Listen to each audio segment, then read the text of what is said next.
I was born in Baltimore, Maryland, but my natural father died when I was very young, and my mother and brother and I moved out, took the train to San Francisco, and she ended up remarrying my new father, Harrison Leppo, who fortunately was involved in the stock market. And so I started growing up and was starting to learn a little bit about the stock market. And one thing I learned early in life about myself is that I have the gambling instinct. And so I enjoyed trying to figure out what was going on, and then uh, got more and more into this as I got older. I guess the next probably important thing was during a summer, I'm going to say 15, 16, I took a course in accounting for stocks, financial accounting, and so I was able to more or less read a balance sheet for an annual report and things like that. Um, so I started investing when I got to college, very limited, and uh, and then when I got to business school, the same sort of thing. And my record as a initial investor was pretty pathetic. And so out of school, I went to work for a mutual fund. This would have been in 1969, and down in Los Angeles, a very good firm, Capital Research. And little by little, I started at least at first, not to make money, but to figure out new ways of losing money. And after about 3 or 4 years of this, I had a sudden insight, and that was that if I wanted to really, uh, make money in my own account. And by the way, when I started at Capital Research out of school, I had liquid assets of $500, but I also had a car, and fortunately, my parents had paid for my education, so I didn't have any debt. And so, in the year of 1972,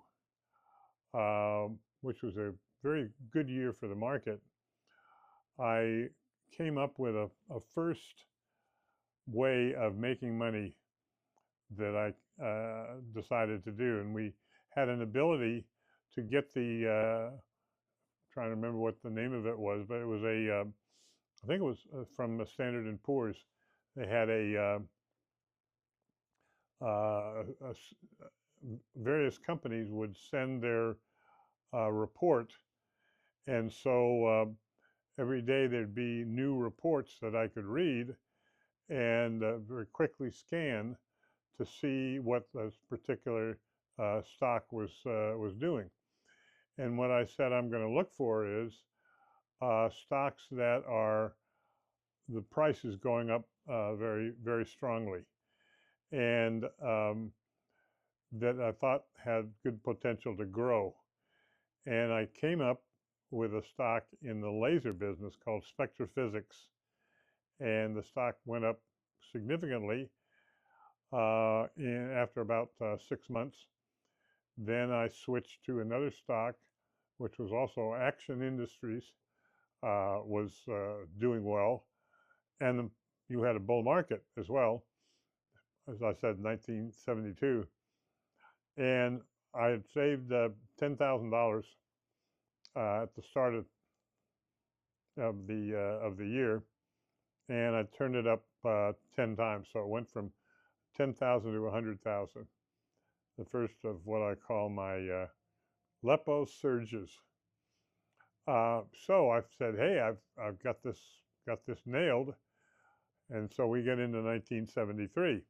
Well, 1973 was the opposite of 1972. We went into a significant bear market, and while I was trying to find the same kind of stocks, it went the other way. So I took 100,000, and by the end of the year, I think I was down to only 40 or 50,000. And so I said to myself, I'm not sure I have the right strategy. Then, this is toward the end of 1973, I came up with a new vision. And in part, this was due to a very good friend named Don Smith, who was also an analyst at the same firm. And what he focused on was the importance of buying stocks that were cheap in terms of what's called value investing. And his biggest indicator of what was cheap was comparing the price to the book value of the stock. For example, if you have a company that had assets, book value, or also called stockholders' equity, of $100 million, and the stock was selling at $500 million, not cheap, you would say, okay, the price to book on that stock is 5, which is very high. On the other hand, if you have another company that also has 100 million in stockholders' equity, and the stock is selling at 75 million, discount, that was a big deal to Don Smith, and ever since has become a very big deal to me. And on the other hand, I like the idea of something growing potentially very quickly. So I came up with a new strategy that I talk about in my book, which is to do first, look for an industry where the prices of stocks in that industry have been collapsing, kind of the opposite of what I was doing before, looking for prices going up. Instead, now I'm looking for an industry that has prices going down.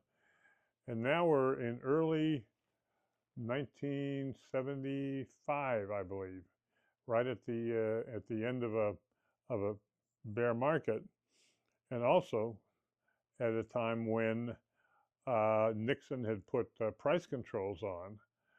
So I found an industry of great interest, which is to say that it crashed, the recreational vehicle industry, like motorhomes or travel trailers. People have probably heard of, I think it's still around, Winnebago.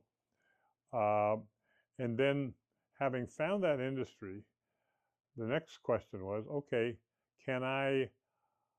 is the reason why the industry is down, it's possible it's a fad and it's never coming back, or did I think there was a good chance that it was going to come back, which was the case with the RV industry.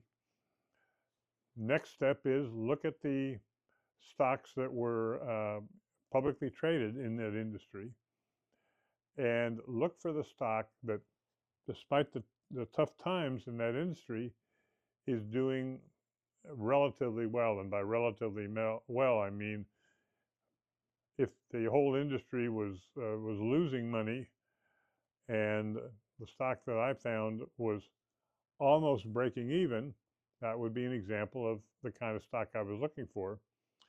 And I found a stock like that called Coachman.